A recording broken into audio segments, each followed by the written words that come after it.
അപ്പം ഞാൻ ഈ സ്വപ്നം കണ്ട കാര്യമൊന്നും ഞാൻ പറയുന്നില്ല, കാരണം അതൊന്നും പറയാൻ അവർ അംഗീകരിക്കില്ലല്ലോ.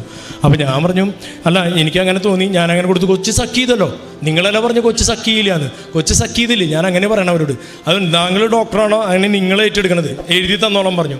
അപ്പോൾ ഞാൻ പറഞ്ഞു അങ്ങനെയല്ല, ഞാനങ്ങനെ തോന്നി.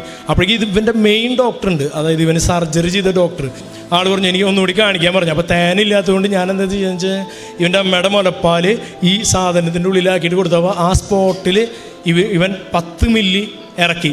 അപ്പോൾ ഡോക്ടർ എന്നോട് പറഞ്ഞു, നീ ഗിന്നസ് ബുക്കിൽ വരേണ്ട അപ്പനാ.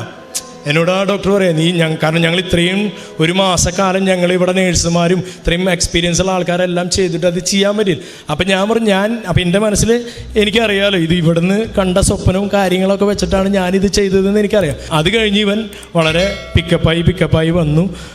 പിന്നെ ഇപ്പോൾ ഇവൻ അങ്ങനെ ഭയങ്കരമായിട്ട് കഴിച്ചു തുടങ്ങിയിട്ടില്ല, എന്നിരുന്നാലും ഇവൻ കുറേശ്ശെ കഴിക്കാൻ തുടങ്ങി. എനിക്ക് ഡിസ്ചാർജ് പിറ്റത്തെ ശനിയാഴ്ച വെള്ളിയാഴ്ച രാത്രി ഡിസ്ചാർജ് തന്നു. ഞാൻ വീട്ടിൽ പോയി, പ്രശ്നങ്ങളൊന്നും ഉണ്ടായില്ല. പിന്നെ അറിയാലോ കൊറോണ കാര്യങ്ങളൊക്കെ ആയിരുന്നു, അതിഭീകരമായിട്ടുള്ള സമയം, കാരണം ഇവന് ഇൻഫെക്ഷൻ വരാൻ പാടില്ല.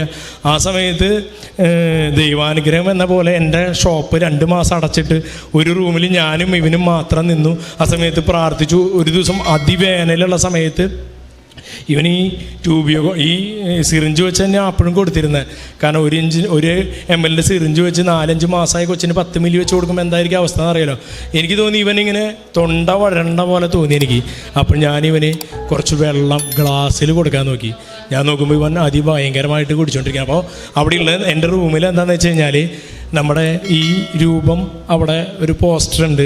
ഈ രൂപം മാത്രമല്ല, മാതാവിൻ്റെ എല്ലാ രൂപങ്ങളും, എല്ലാ വിശുദ്ധന്മാരുടെ, ഈശോയുടെ എല്ലാ വലിയ രൂപങ്ങളും എൻ്റെ റൂമിൽ ചുറ്റും ഞാൻ ഈ എൻ്റെ മൂത്ത കൊച്ച് ജനിക്കുമ്പോൾ തൊട്ടുള്ളതാണ് എല്ലാ രൂപങ്ങളും വെച്ചിട്ടുണ്ട്. അപ്പോൾ ഞാൻ